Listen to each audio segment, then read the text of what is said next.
de détails là, sur l'ordre du jour du Conseil. Il faudrait quand même que vous indiquiez que nous existons. Pourquoi? Regardez. Sur l'ordre du jour. Page 3. À la fin. Ah, je vous donne une copie du groupe majoritaire. On y pensera. Alors, donc Pascal, secrétaire de séance, pas d'observation. Très bien, je vous remercie. Alors, le compte rendu du dernier conseil municipal, est-ce qu'il y a des observations? Monsieur de Château. De Château. Bonsoir tout le monde, monsieur le maire, mes chers collègues. Je me permets de prendre la parole car j'ai pris connaissance du compte rendu du 12 décembre dernier, où je n'étais malheureusement pas là. J'ai été surpris qu'en mon absence, M. Chapat se soit permis de relater publiquement des faits qui relèvent de ma vie privée. Je pense qu'il y aurait là de quoi qualifier une atteinte à la vie privée. J'entretiens avec l'entreprise CEMO une divergence sur le paiement des pénalités suite à une location de salle.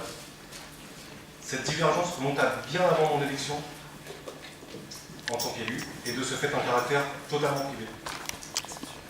Et ce n'est en rien en lien avec les travaux du conseil municipal. Pour ma part, je respecte la vie privée des autres élus de cette assemblée, je souhaite qu'on respecte la mienne. Monsieur le maire, je demande à ce que mes paroles soient annexées au compte rendu. Très bien, ce sera le cas. Merci Yann. Est-ce qu'il y a d'autres observations? Il n'y en a pas. Adopté, je vous remercie. Allez, on commence l'ordre du jour de ce conseil municipal qui est un conseil municipal important puisqu'il va lancer aujourd'hui, j'allais dire, le projet de reconstruction de notre centre aquatique en lieu et place de l'ancien. Alors on a 3 délibérations surtout qui conditionnent ce lancement de cette reconstruction. Parce que le premier point c'est le recours à la gestion déléguée dans le cadre du projet de reconstruction du centre aquatique. Le deuxième point, c'est la convention constitutive du groupement de commandes entre les villes de Morpas, Elancourt et Coignères, puisque c'est un équipement intercommunal. Et le troisième point, c'est la définition des modalités de concertation préalable à la reconstruction du centre aquatique, puisque évidemment nous souhaitons concerter l'ensemble des habitants des 3 villes sur ce beau projet. Et ensuite, on aura une délibération qui concernera les ressources humaines pour la fin. Alors, la première délibération, donc le recours à la gestion déléguée dans le cadre du projet de reconstruction du centre aquatique. Alors, les textes sont clairs sur ce sujet, puisque la commission consultative des services publics locaux a dû se réunir 2 fois d'ailleurs, une première fois, mais une seconde pour répondre aussi à un objectif de concertation large et pour éviter des recours contentieux qui n'avaient pas lieu d'être d'ailleurs, mais nous avons souhaité de nouveau recourir à la convocation de cette consultation des services publics locaux qui s'est donc réunie pour délibérer et donner un avis sur le recours à la gestion déléguée dans le futur centre aquatique de Morpas. Alors, le rapport que vous avez, il est dense, il est lourd, il est complet et je vais essayer de le synthétiser au maximum pour que aussi dans l'assistance le public puisse comprendre. Donc dans les années 70, l'équipement actuel a été construit par le syndicat d'agglomération nouvelle, ou ce qu'on appelait aussi le SCAN, donc par l'agglomération de Saint-Quentin-en-Yvelines, par Saint-Quentin-en-Yvelines.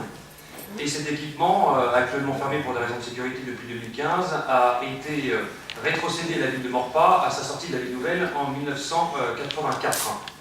Et donc la ville de Morpas a exercé sur son propre budget de fonctionnement les dépenses en investissement et en fonctionnement de cet équipement, avec une petite quote-part financière des villes de Coignères et d'Elancourt concernant uniquement l'accueil de leurs scolaires.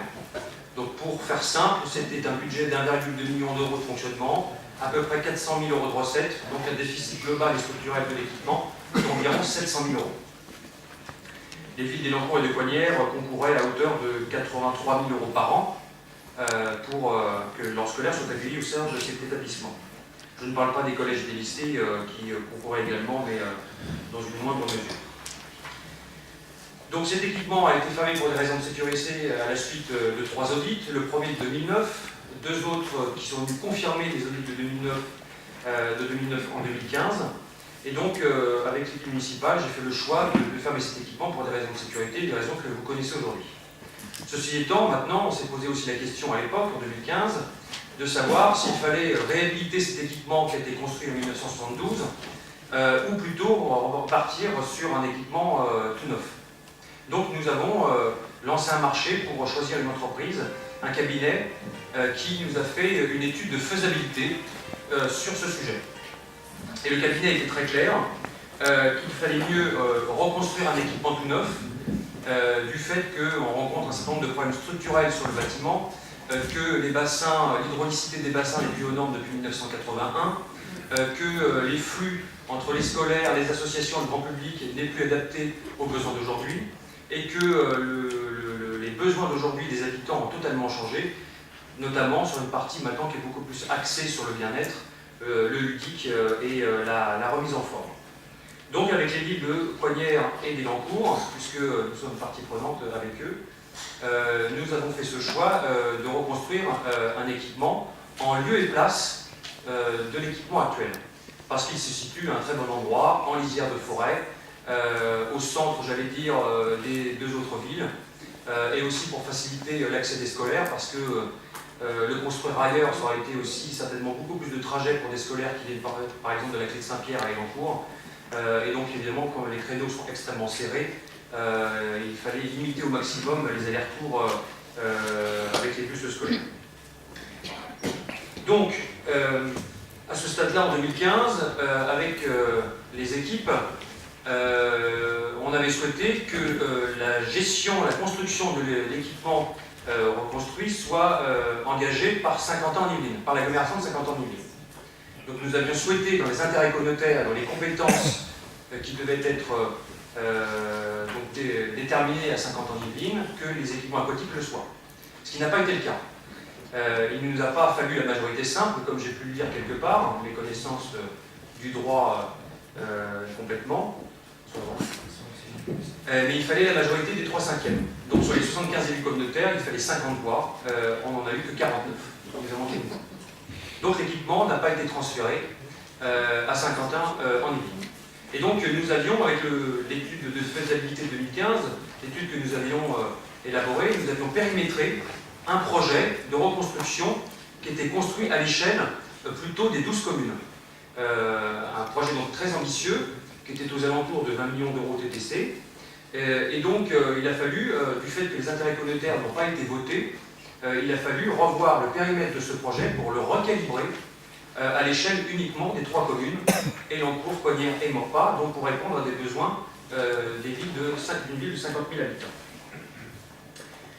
Donc, entre-temps, nous avons eu quand même des avancées auprès de Saint-Quentin-en-Yvelines, puisqu'il y a un fonds de concours, donc une aide financière de l'agglomération qui a été votée pour les 12 communes pour les aider à reconstruire des équipements culturels, sportifs ou socioculturels.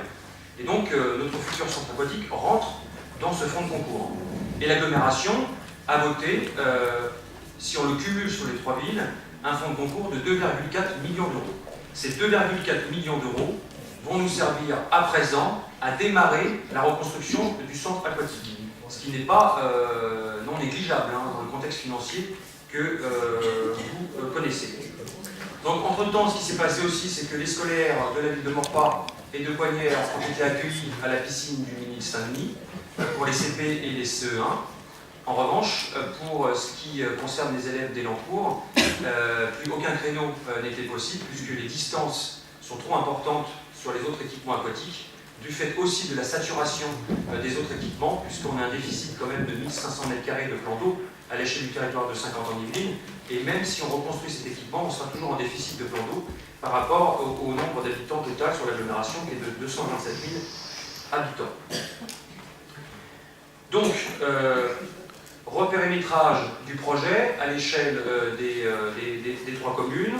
Et ensuite, puisque ce n'est pas l'agglomération qui va porter la construction ni lancer également la gestion du futur équipement, nous avons donc analysé ce qu'il était possible de faire à 3 villes.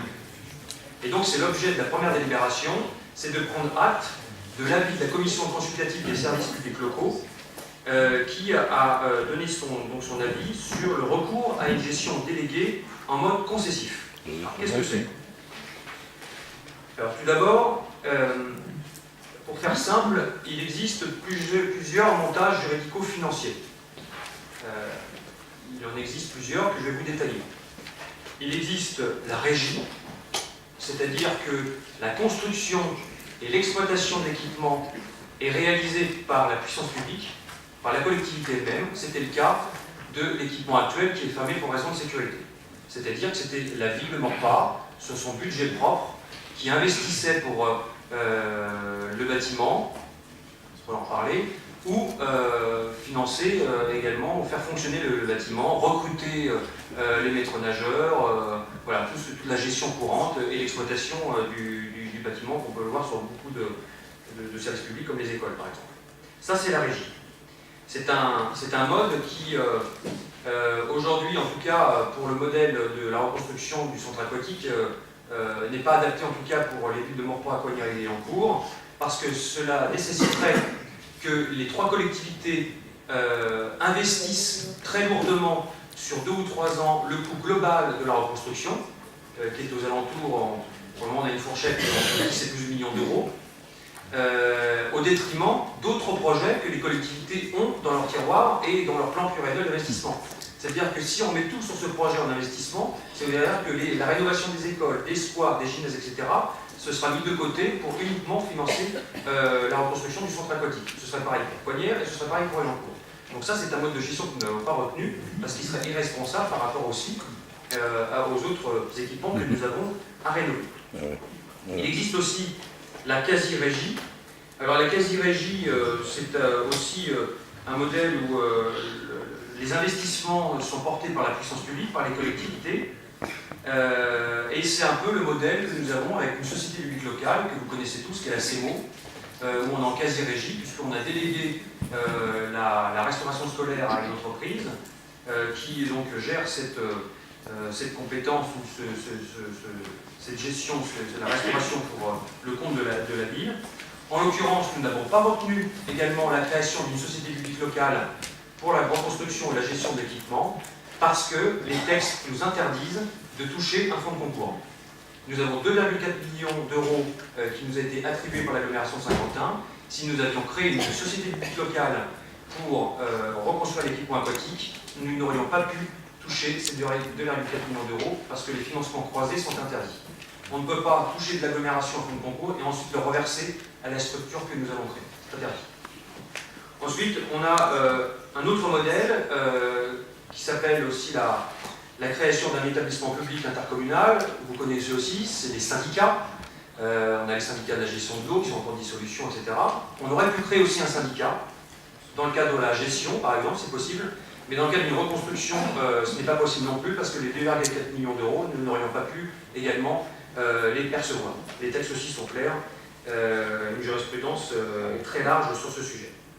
Donc on évacue déjà de fait, du fait qu'on ne puisse pas porter par les 3 villes un investissement aussi important sur nos comptes directement, et du fait qu'on ne puisse pas toucher ce fonds de concours de 2,4 millions d'euros, de fait on évacue, j'allais dire, ce modèle de la régie, et aussi parce que, et on le verra tout à l'heure dans les arguments que nous avons pour le recours à la gestion déléguée, c'est qu'aujourd'hui, les équipements aquatiques assurent aussi leur rentabilité sur une partie commerciale qui est très forte, qui est le bien-être, l'espace remise en forme, le sauna, les hammams, etc., qui ne sont pas de la compétence d'une collectivité territoriale. Ce n'est pas à la puissance publique de gérer ce type de besoins. La puissance publique, elle est là pour assurer une politique tarifaire, sociale, accessible à tous. Elle est là pour faire accueillir l'ensemble de ses scolaires sur le territoire. Elle est là pour accueillir ses associations ou ses clubs sportifs. Le reste doit rester de la délégation auprès d'un tiers, auprès d'un partenaire qui est spécialisé et qui est fait pour cela dans ce type d'activité.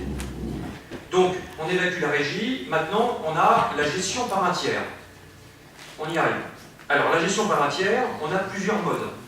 On a le marché public de services, c'est-à-dire que la collectivité lance un marché de prestations qui va assurer la gestion et l'exploitation d'équipements.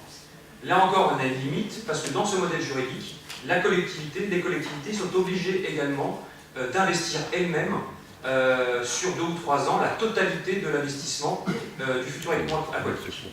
Donc, nous évacuons également ce modèle. aussi parce que le risque d'exploitation pèse encore sur les collectivités. Ensuite, on a le marché public de partenariat, ce qu'on appelait à l'époque le PPP. Donc le partenariat public-privé, il en existe un MORPA qui a été transféré à 50 ans d'Yvelines, c'est le PPP sur l'éclairage public, qui est un PPP sur 15 ans, une enveloppe à peu près de 12 millions d'euros, qui est un PPP qui fonctionne plutôt bien, puisqu'on a réussi à faire 37,5% d'économie d'énergie grâce à ce PPP, qui est un petit PPP et donc qui se justifiait aussi à l'époque pour la gestion, l'exploitation, la maintenance, la construction de l'éclairage public. En revanche, pour ce qui est de la construction et la gestion de la piscine d'Elancourt, Cognères et Maurepas, c'est beaucoup plus complexe et nous manquons de recul parce que, premièrement, il faut que ce modèle juridique soit dans un bilan avantage-inconvénient le plus avantageux pour nos collectivités à la place des autres montages juridiques qui existent. Or, ce n'est pas prouvé. Le deuxième point, c'est qu'il faut passer dans une commission d'évaluation préalable sur la soutenabilité financière et juridique auprès d'une instance de Bercy. Et là encore, on manque de recul, surtout sur ce type d'activité. Ça pourrait s'expliquer sur des projets qui sont de plus grande ampleur. Je pense par exemple au vélodrome de Montigny-Bretonneux sur le territoire de Saint-Quentin, qui a été fait en PPP, 75 millions d'euros. Donc là, ça peut s'expliquer. En revanche, pour l'équipement qui nous concerne, ça l'est moins. D'autant plus que là, dans un PPP, on délègue totalement la construction, la transformation, la rénovation, etc. de l'équipement, et on paye un loyer aux futurs gestionnaires et constructeurs en investissement en fonctionnement sur une durée.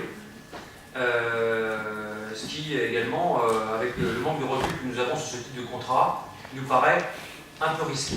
Donc, nous avons souhaité, en concertation avec les autres villes, ne pas recourir à ce type de contrat. Ensuite, on a l'affermage.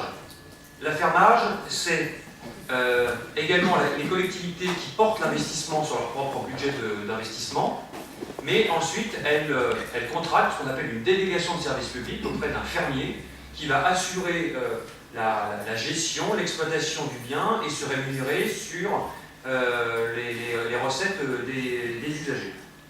Là encore, c'est un peu les écueils que je vous disais tout à l'heure, on n'a pas les moyens financièrement de recourir à ce type de contrat, même si il existe dans beaucoup de collectivités, hein, puisque on rencontre dans le domaine également de l'eau, par exemple, il y a pas mal de contrats qui sont faits en affermage, mais il faut que la collectivité mette dès le départ, sur 2 ou 3 ans, des investissements conséquents. Donc ensuite, nous avons, et c'est le dernier cas, et c'est le choix qu'on vous propose ce soir, et qui a été aussi retenu en avis par la commission consultative des services publics locaux, avec des nuances, et je vous les citerai après, c'est le contrat de concession. Alors le contrat de concession, c'est une personne publique qui confie la construction et la gestion d'un service public à un tiers. C'est-à-dire qu'on ne laisse pas faire, on fait faire par une personne extérieure, un partenaire extérieur, le soin de construire, de gérer, d'exploiter et de maintenir l'équipement à la place de la collectivité, mais avec un contrôle qui sera évidemment très précis. Et en contrepartie, c'est-à-dire que le risque d'exploitation, de glissement, par exemple, s'il y a des glissements dans les aléas de travaux, des glissements financiers, un déficit, etc., ce sera porté par le concessionnaire qui assume, j'allais dire, les risques du portage financier de la construction de l'équipement et de son exploitation. Mais en contrepartie, ce qu'on appelle une compensation de suggestion de service public, c'est-à-dire que les collectivités d'Elancourt, de Maurepas et de Cognères vont apporter une aide financière aux futurs concessionnaires pour permettre aux scolaires d'avoir accès à l'équipement, d'avoir également nos associations, les clubs sportifs et d'avoir une politique tarifaire qui soit avantageuse. L'objectif, c'est d'être aussi moins onéreux en coût d'entrée que la piscine actuelle qui est fermée. D'ailleurs, quand on analyse aux alentours l'ensemble des prix d'entrée, on se rend compte que l'ensemble piscines, des centres aquatiques qui sont en gestion déléguée, le prix d'entrée est moins élevé que le coût actuel de la piscine qui est fermée. Je rappelle que le prix adulte de la piscine de Maurepas avant qu'elle ferme, c'était 6,70 €, et la moyenne pour rencontre sur les centres aquatiques en gestion déléguée, c'est à peu près 4,50 €, 4,60 € le coût d'entrée, sans parler après de la politique tarifaire sociale qui pourrait exister, familles nombreuses, personnes au chômage, etc. Ça, c'est déterminé par la suite. Donc, sur la concession, l'avantage également, c'est qu'on a une rapidité d'exécution de la construction qui est plus importante que si c'était la collectivité qui était en maîtrise d'ouvrage. Parce que comme c'est le délégataire, le concessionnaire qui va porter sur ses propres deniers le coût de construction et d'exploitation, ils ont donc évidemment voilà, un contexte économique à respecter. Et donc, de fait, on peut gagner aussi quelques mois sur l'ensemble de la construction et une efficacité aussi en termes d'exploitation, puisque la plus grande partie de la recette de l'établissement sera générée aussi par des recettes d'exploitation commerciale, ce qui nous fera, nous, baisser pour les villes la compensation qu'on va apporter aussi tous les ans. Voilà, c'est un contexte global.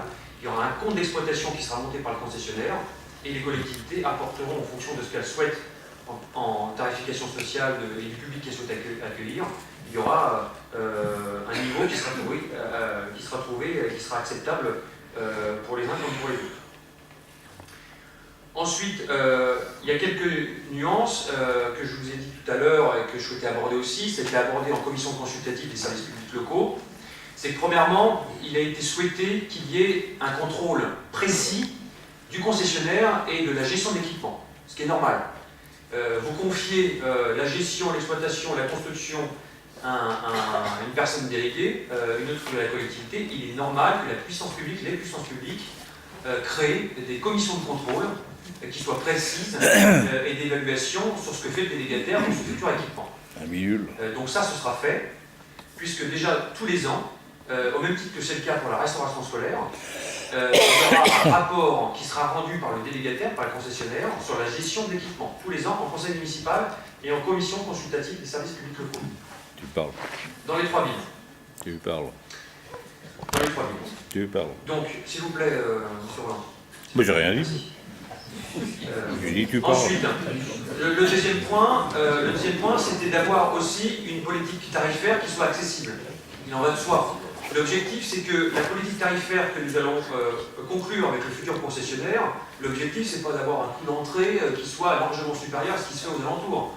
L'objectif, c'est aussi de trouver un équilibre entre la concurrence et aussi ce qu'on va apporter, nous, de plus par rapport à la concurrence sur ce futur équipement, et aussi d'assurer une rentabilité de fonctionnement d'exploitation sur l'équipement et nous permettre à nous, collectivités, aussi d'avoir une compensation qui soit, j'allais dire, peut-être la plus faible possible, en tout cas la plus soutenable possible pour nos finances. Donc ça, je le dis, donc c'est un contrat aussi qui va être sur une durée de 25 ans. Un choix de 25 ans parce que c'est aussi la durée d'amortissement du bâtiment par le concessionnaire qui va donc emprunter pour construire à la place des collectivités. Et donc les collectivités vont venir abonder en compensation de suggestions de services publics. Et au terme de 25 ans, qu'est-ce qui se passe? Premièrement, le terrain reste propriété d'évidemment pas, mais le bâtiment lui-même qui aura été construit, pendant 25 ans, il appartient au concessionnaire, et au bout de 25 ans, soit les collectivités font le choix de récupérer le bâtiment, puisque les biens qui servent au fonctionnement du bâtiment lui reviennent, ou soit les collectivités refont le choix de relancer une concession pour gérer dans les années qui viennent, après 25 ans, le futur équipement. On n'est pas là, en tout cas c'est possible. Voilà. Après, ce qu'il faut savoir, c'est que dans une concession de service public, le cahier des charges. Ça y est. Il y a une attaque. Le cahier des charges, il doit être comment dire, élaboré de manière très précise. C'est le cahier des charges avant le lancement des appels d'offres pour choisir le concessionnaire qui va conditionner la future exploitation, la construction d'équipements. C'est pour ça qu'il faut qu'on soit clair dès le départ sur l'ensemble de nos besoins, la politique tarifaire de ce que nous souhaitons, également du contrôle que nous allons mettre en place avec le délégataire, et aussi de la possibilité d'avoir une prime d'intéressement. C'est-à-dire que si on s'aperçoit dans le bilan d'exploitation, le compte d'exploitation qui aura été fait par le concessionnaire, on s'aperçoit qu'il y a un résultat qui est supérieur par rapport aux estimations, et ben, on peut inclure dans le cahier des charges qu'il y ait une reversation auprès des collectivités, le bénéfice revienne aux collectivités. Ça c'est possible. Ou alors de négocier avec le concessionnaire pour investir davantage. C'est le cas par exemple dans la piscine de Chartres, qui a été déléguée en gestion déléguée, et au lieu de récupérer par exemple le bénéfice total qui avait été généré par le délégataire, il a été plutôt choisi d'investir, si je ne me trompe pas, dans un pantalis, donc une activité ludique supplémentaire pour les enfants et les familles, qui permet aussi d'assurer une rentabilité maximum de l'équipement. Donc 25 ans. Ensuite, le personnel, à la suite de la fermeture de l'équipement aquatique, il y avait des titulaires de la fonction publique et des contractuels. Les contractuels ont tous quitté la ville de Maurepas pour être recrutés ailleurs dans d'autres équipements aquatiques. Et il nous reste du personnel titulaire qui a été redéployé sur d'autres emplois. Nous en avons 9. Et le délégataire aura également une préférence de sélection auprès de ces agents qui sont en fonction sur la ville de Maurepas, si toutefois les agents de la ville de Maurepas qui sont encore en poste souhaitent retourner dans les métiers qu'ils faisaient auparavant, avant la fermeture de l'équipement. Il y aura une sélection, ils seront donc reçus par les délégataires, mais en tout cas ça leur est permis par la loi, ils devront être reçus et être auditionnés pour être recrutés, le cas échéant, et mis en disponibilité de la fonction publique auprès du délégataire pendant la durée de vie de l'équipement. Et après, à la fin de l'équipement, soit ils reviennent au sein des effectifs de la ville, ou soit ils repartent avec un nouveau concessionnaire si toutefois il y a une nouvelle concession qui est refaite au bout de 25 ans. Les biens d'exploitation, je vous en ai parlé. Il y aura une clé de répartition. Alors c'est la délibération d'après, c'est le lancement de l'AMO qui va nous aider aussi à conclure, j'allais dire, la clé de répartition financière de ce que vont verser les collectivités chacune d'entre elles, parce que la ville d'Élancourt a une population aussi plus importante, il y a la ville de Maurepas, il y a la ville de Coignières, potentiel fiscal différent, donc on va essayer de faire une clé de répartition qui soit équitable et entendable pour les 3 collectivités. Et donc là, le bâtiment reviendra aux collectivités, si toutefois on ne repart pas sur une concession, à la hauteur de ce qu'elles ont financé en fonction de la clé de répartition. Le contrôle est également très important, je vous l'ai dit, contrôle du délégataire, donc ça implique le fait qu'il faut qu'on ait des équipes en interne, chez nous, sur les 3 villes, techniquement au point et compétentes justement pour suivre la vie du futur centre aquatique, déjà le suivi de la construction, ensuite de son exploitation, etc., pour éviter des dérives, ou pour rappeler les besoins, ou pour être en conseil aussi en appui, ça c'est possible, évidemment, et tout sera déterminé dans une phase de négociation avec l'assistance de maîtrise d'ouvrage qu'on va lancer et en fonction des appels d'offres qui seront retenus des candidats qui auront répondu. Il y a des sanctions évidemment qui sont possibles si évidemment les parties contractuelles ne sont pas respectées. Ensuite, donc il y aura évidemment des règles de concurrence et de publicité à respecter, ça c'est les textes légaux, hein, je ne fais pas, c'est écrit dans le dossier. On fait le choix de procéder à une procédure ouverte, c'est-à-dire que tous les candidats qui souhaitent répondre pourront répondre. Et ensuite, il y aura une sélection au travers d'une commission d'appel d'offres qui sera créée avec des élus de l'opposition et de la majorité des 3 villes. Ensuite, il y aura une règle de publicité et le calendrier prévisionnel de la procédure. On est parti sur un calendrier assez large malgré tout, avec une volonté donc de lancer l'assistance de maîtrise d'ouvrage dès ce mois-ci, de retenir le cabinet, l'AMO